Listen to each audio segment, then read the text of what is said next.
yaitu bersalahan ulama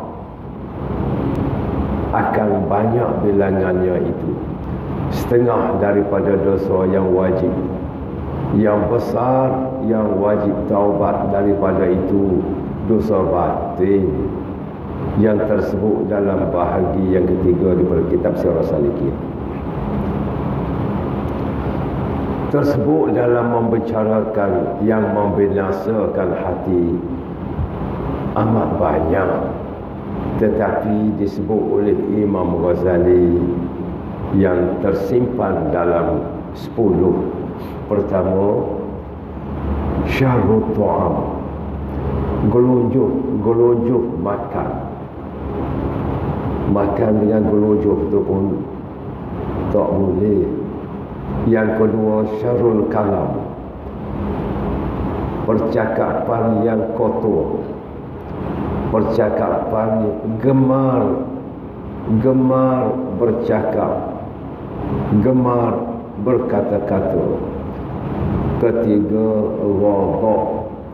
Ketiga, perangai suka marah-marah, ghadab, bengis, kuat marah. Keempat, hasad dengki dengan manusia. Hasad dengki dengan manusia. Dengki orang tak suka kalau orang tu dapat naik pangkat, orang tu dapat apa-apa, dia dengki.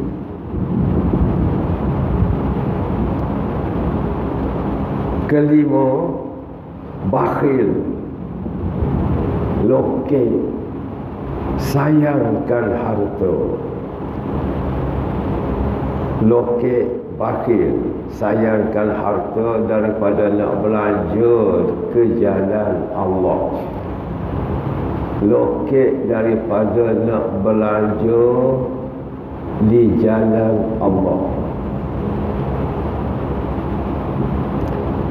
Keenam, kasih dengan kemegahan, kasih suka dengan dapat pangkat, megah dengan kebesaran yang dianugerah, angkuh dengan kemegahan kebesaran. Dosa besar. Ketujuh, sayangkan dunia, kasih sangat dunia. Jadi rusing, takut tak sempat nak tengok dunia 2020 misalnya. Allah. Kelapan, membesarkan diri, menghinakan orang. Aku balik, membesarkan diri, menghinakan orang. Bila dia rasa dia tu dah ada kedudukan, dia pun aku membesarkan diri, menghinakan orang. Kesembilan, menghairankan dirinya dan suka. Dia kagum terhadap diri dia, suka melihat kebajikan yang dia buat. Bila dia buat sesuatu perkara kebajikan, dia pun cakaplah, itu akulah tu hadiah, ini akulah tu beri, ini akulah buat tu, buat surau, buat masjid, aku yang buat tu. Itu yang dia megah. Ke-10, riya, menunjuk buat ibadat. Sombong, buat ibadat pun sombong.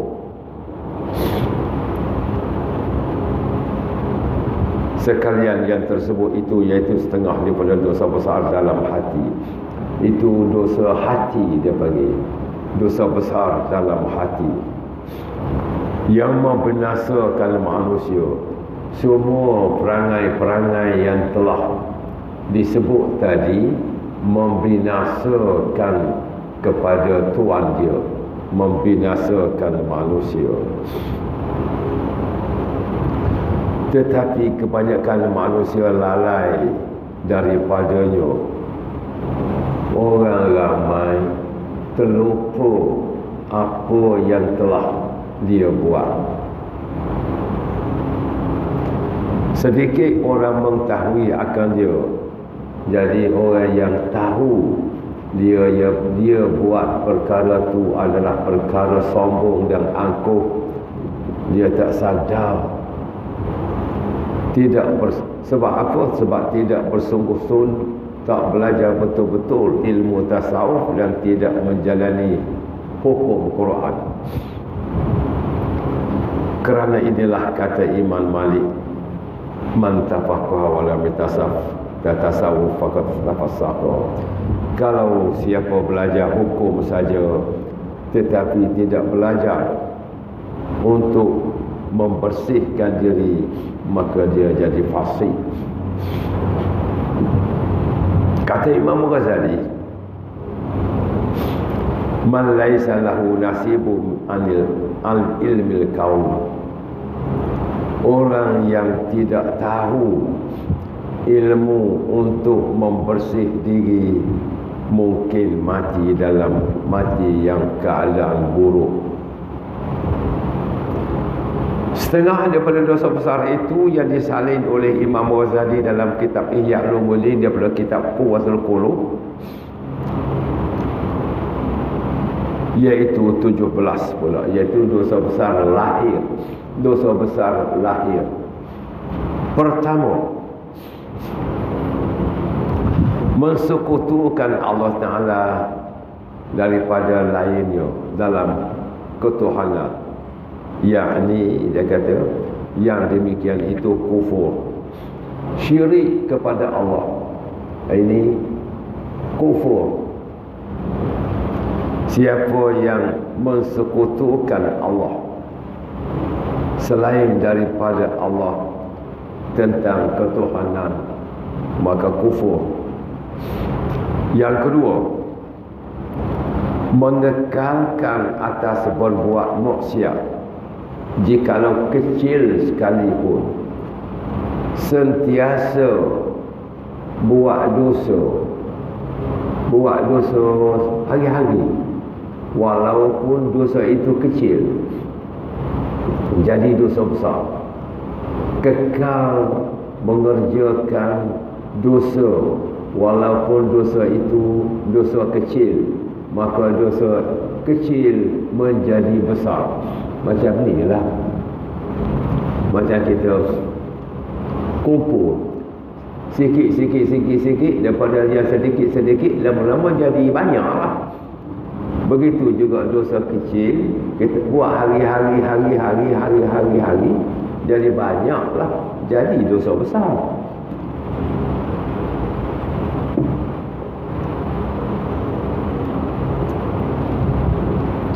Ketiga, putus asa dari rahmat Allah.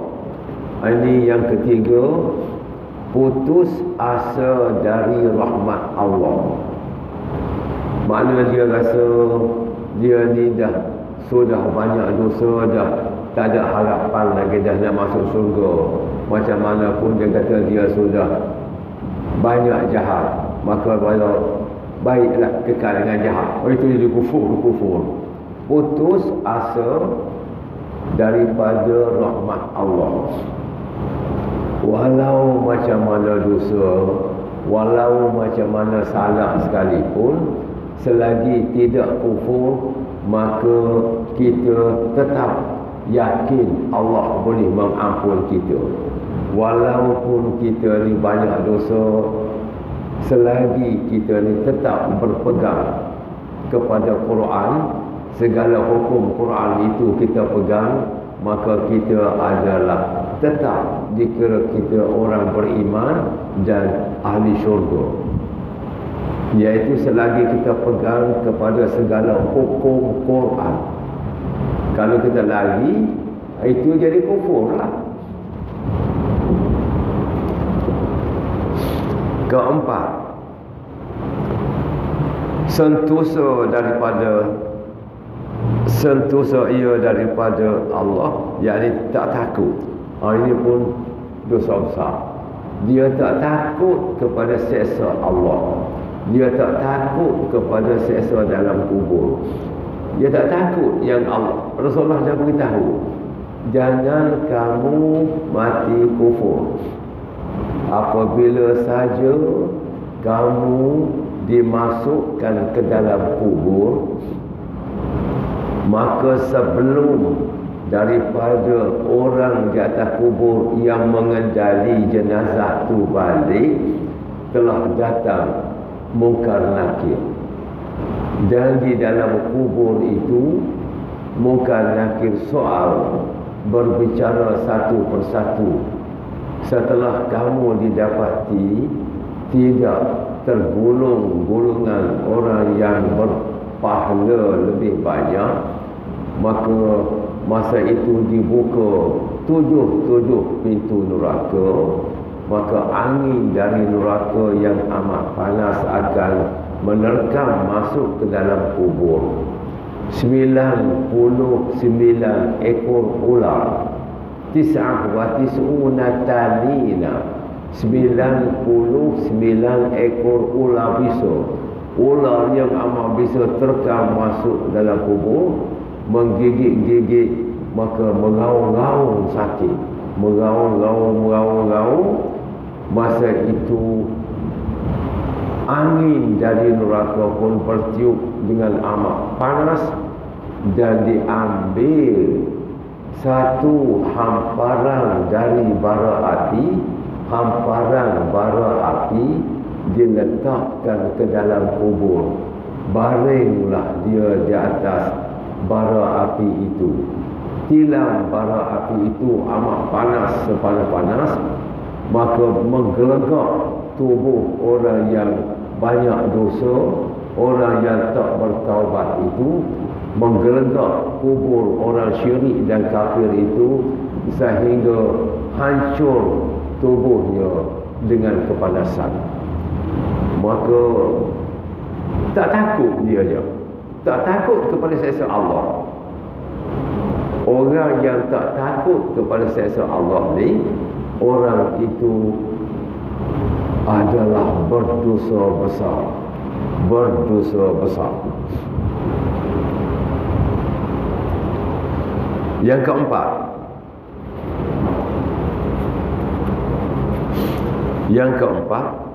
yang berdosa besarlah di dalam ini, dosa besar dalam hati pula.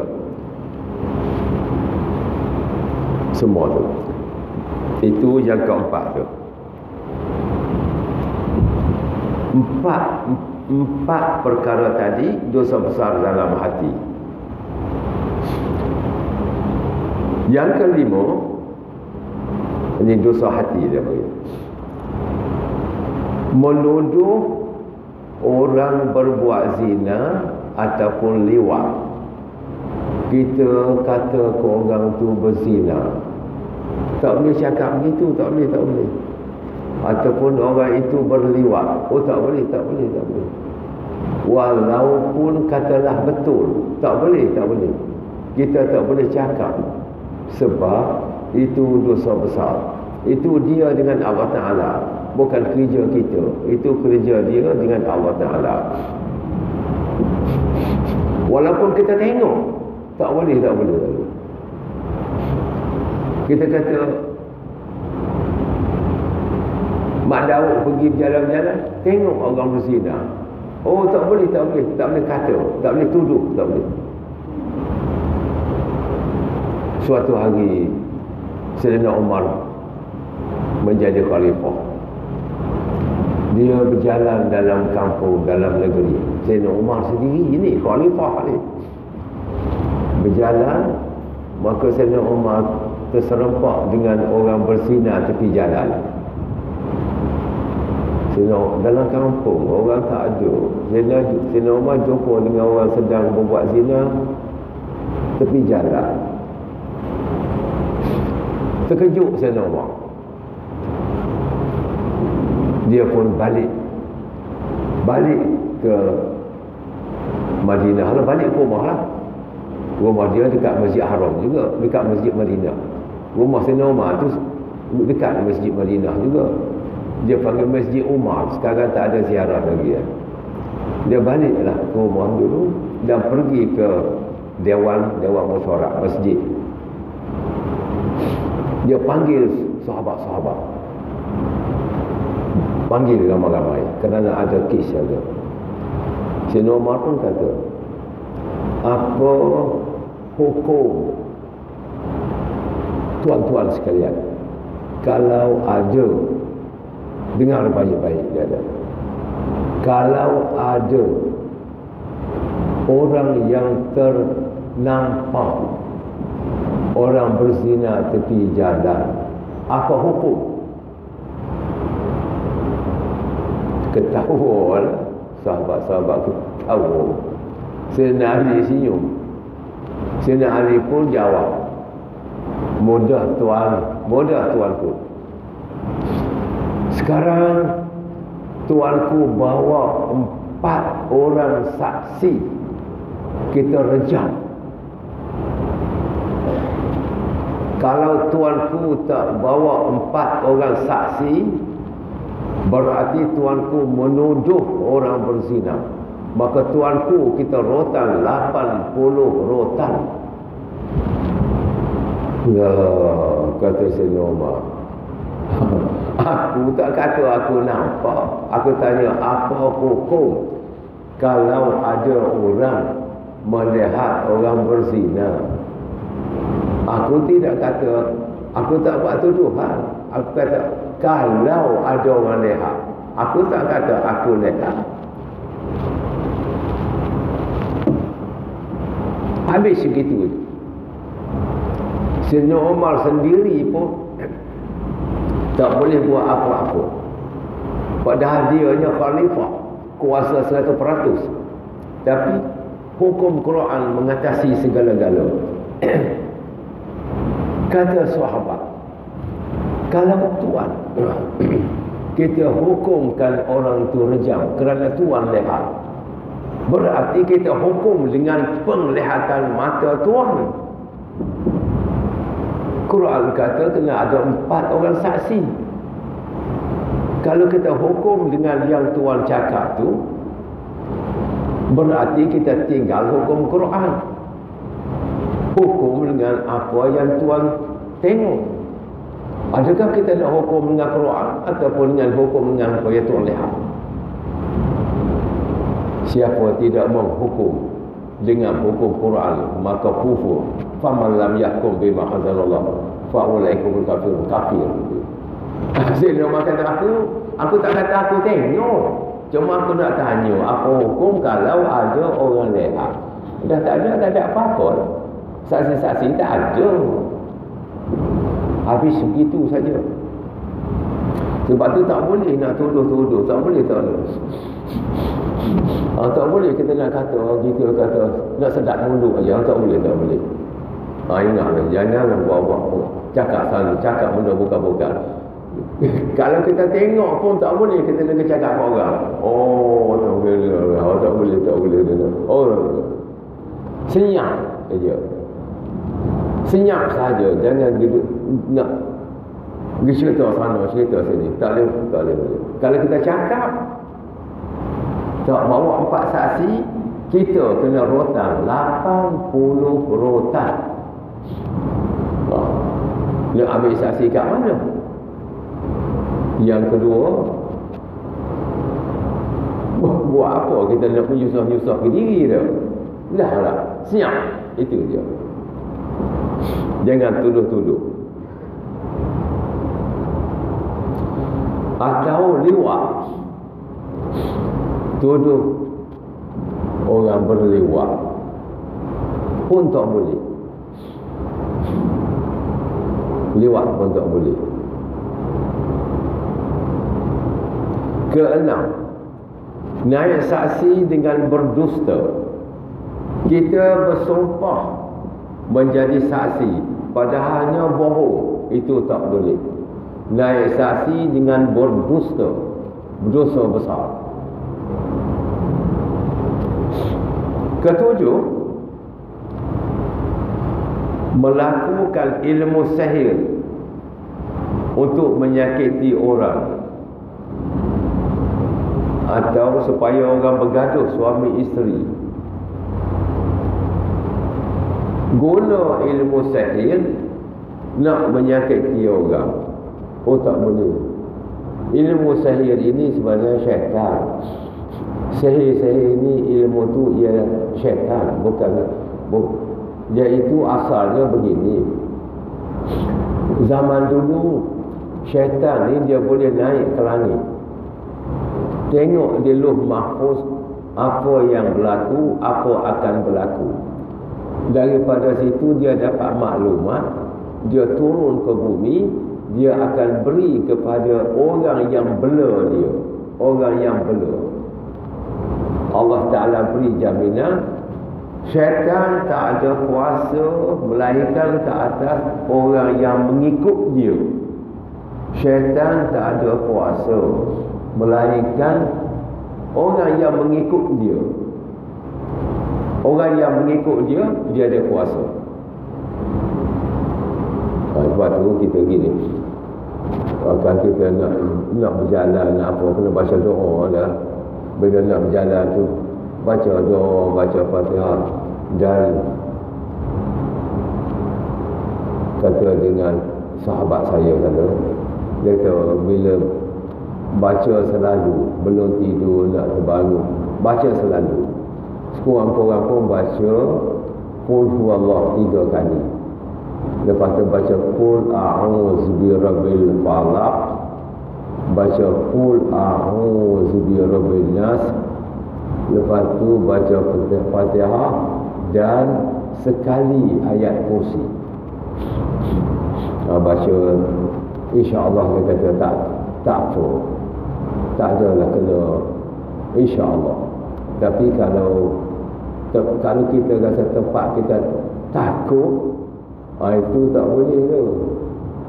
Tempat tu kita takut, kita pergi ajak kawan lah. Jangan kita seorang-seorang, jadi dia akan ternampak apa-apa. Perasaan pun jadi kalau kita takut.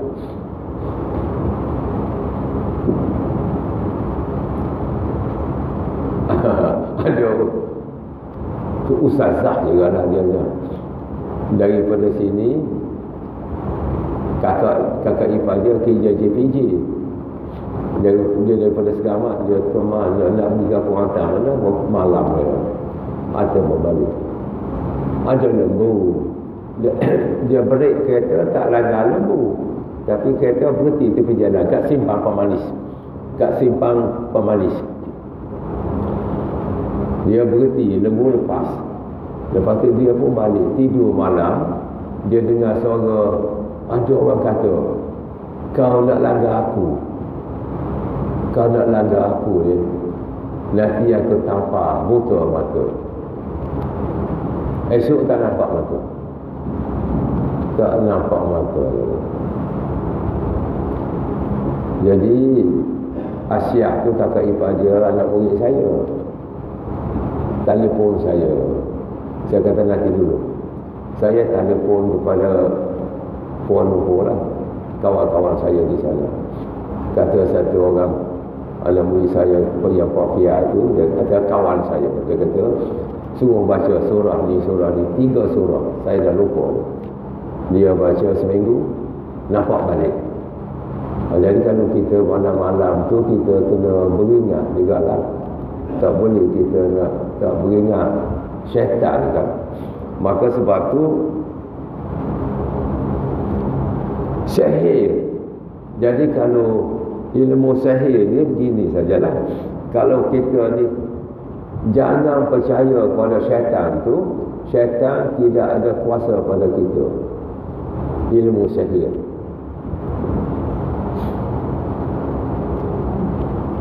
Ke-8. Oh, ni bahaya dan dosa besar. Bersumpah dengan berdusta. Dia hanya bohong, tapi dia bersumpah untuk membatalkan benda yang telah orang cakap. Orang dah cakap semua dah. Benda ni gini dia ni curi barang ni dah jumpa rumah dia bersumpah dia tidak, bawa 4 saksi dia bersumpah. Ke-9, berdosa besarlah makan harta anak yatim. Makan harta anak yatim dengan zalim.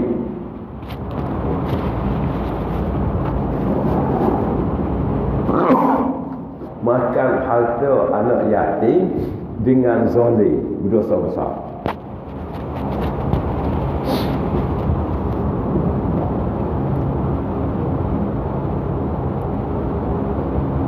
Ke-10, makan harta riba. Makan riba. Riba ni semua dah tahu, saya lebih tahu daripada saya belakang. Jadi riba ni kita pegang gini je. Bagi saya pegang gini je. Jangan kita buat macam syekhi, beri duit orang RM1,000, bayar RM1,200. Tu tak boleh lah, riba 200. Jangan kita buat macam syekhi, itu ya sayanya. Lepas tu lebih pada tu tak tahu dah nak cakap macam mananya. Lepas tu orang banyak duk berbahas, adakah keuntungan itu riba, ini riba tu. Saya rasa jangan kita niat nak makan harta bunga tu saja. Hak lain tu tanggung sendiri je lah. Kalau saya lah, apa yang tak tetap tu tak jadi riba lah. Macam keuntungan tabung haji, keuntungan ESB apa tu, bagi saya tak jadi riba lah. Tapi setengah orang dia tak suka lah. Itu terpulang masing-masing lah.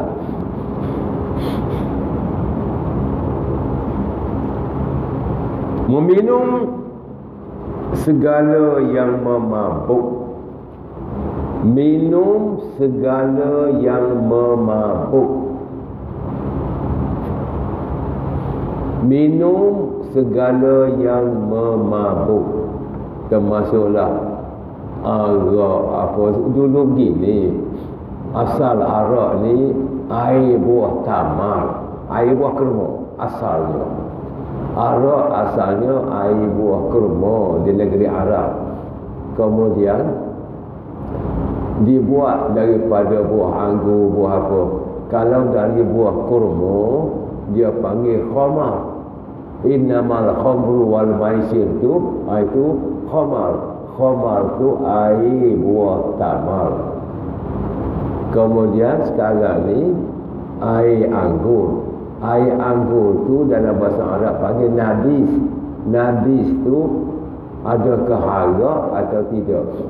Sekarang ni kita buat kesimpulan, meminum segala minuman yang memabuk, termasuklah seluruh. Kalau air tapai itu memabuk, maka tak bolehlah. Kalau air ketum mabuk, maka tak bolehlah.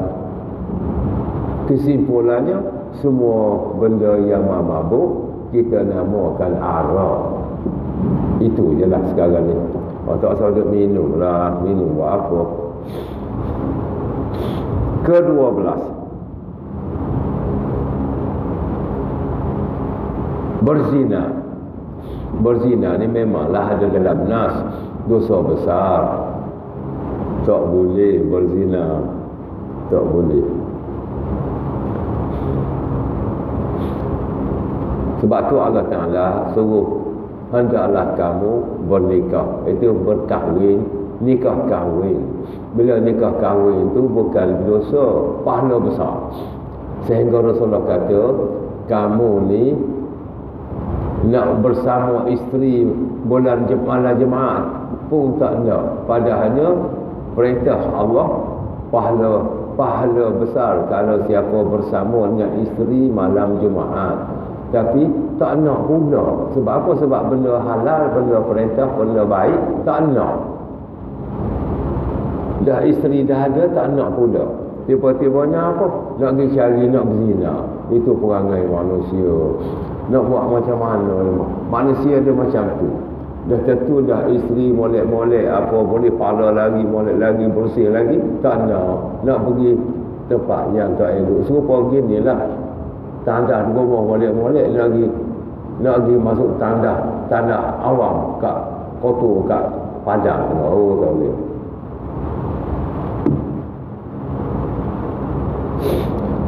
Ke-13, menjimak zubur. Ini pun berdosa besar. Wal'an. Hak ni timbul. Ada orang kata dengan isteri tak apa pun. Oh, tak boleh. Walaupun dengan isteri kita menjimak zubur, tak boleh. Oh, minta maaf memang tak boleh. Ada pula orang kata dengan isteri tak apa. Ada orang tanya saya, cikgu. Dia kata ada orang kata tak apa. Tak boleh. Tolong cakap tak boleh. Jangan. Apa pula macam tu pula.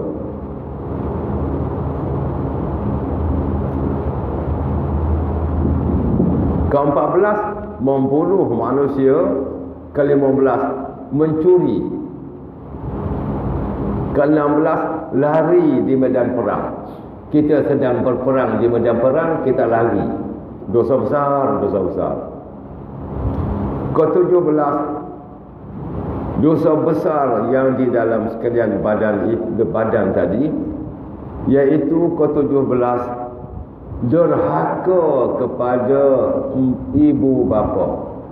Ini dosa besar ni pula. Derhaka akan kedua ibu bapa.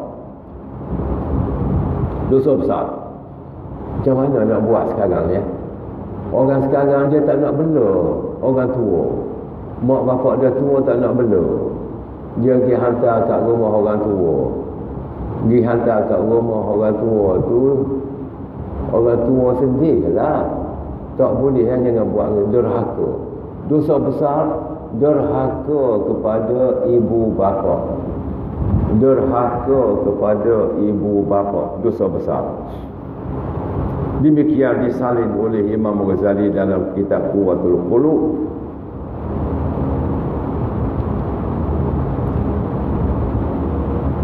Bermula dosa besar itu tiada tersimpan dalam bilangannya.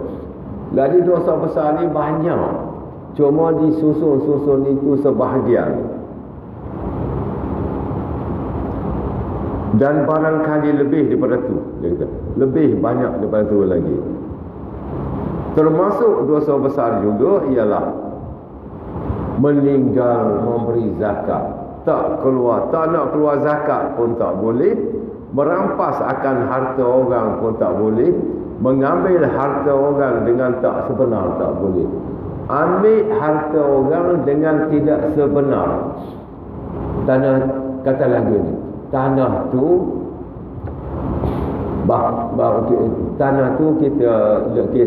dia dah jual, tiba-tiba tak tukar nama, tinggal anak cucu, dia kata tanah dia.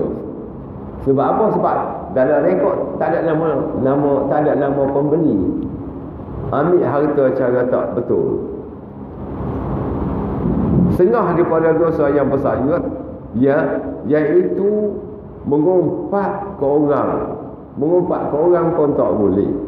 Maki hamun orang, pukul orang, menganiaya orang, menyakiti orang. Setengah dosa besar juga meninggal perdu yang diperdu oleh Allah. Meninggal semayang, meninggal puasa, meninggal haji, tak nak buat haji. Dan dosa besar juga mengekal buat dosa kecil. Dosa kecil saja tapi buat sentiasa hari-hari. Itulah antara dosa besar. Saya sambung minggu depan. Baru habis disimpul lah. Minggu depan saya habis tajuk taubat. Hari ini tak boleh habis ni dah 7 suku dah. Jadi minggu depan hari hari Jumaat, pagi Jumaat depan saya akan simpulkan cara-cara bertaubat yang lepas tu layak masuk syurga. Jadi saya akan beritahu macam manakah kesimpulan setelah kita bertaubat maka kita pun masuk syurga. Jadi minggu depan saya berilah kaedah masuk syurga tu. Al-Fatihah. A'udzubillahi minasyaitonirrajim. Bismillahirrahmanirrahim. Alhamdulillahirabbil alamin arrahmanir rahim maliki yaumiddin. Iyyaka na'budu wa iyyaka nasta'in ihdinas siratal mustaqim. Siratal ladzina an'amta 'alaihim ghairil maghdubi 'alaihim waladdallin. Amin. Bismillahirrahmanirrahim. Alhamdulillahirabbil alamin wassalatu wassalamu ala sayyidina Muhammad wa ala alihi wa sahbihi ajma'in. Allahumma anfa'na bima 'allamtana wa 'allimna bima yanfa'una warzuqna ilman yanfa'una wa najjina min kulli 'aduwwina wa hab lana wa hab li zurriyyatina imanan wa ilma wa rizqan halalan thayyiba wa sallallahu ala sayyidina Muhammad wa ala alihi wa sahbihi ajma'in. Walhamdulillah. Assalamualaikum warahmatullahi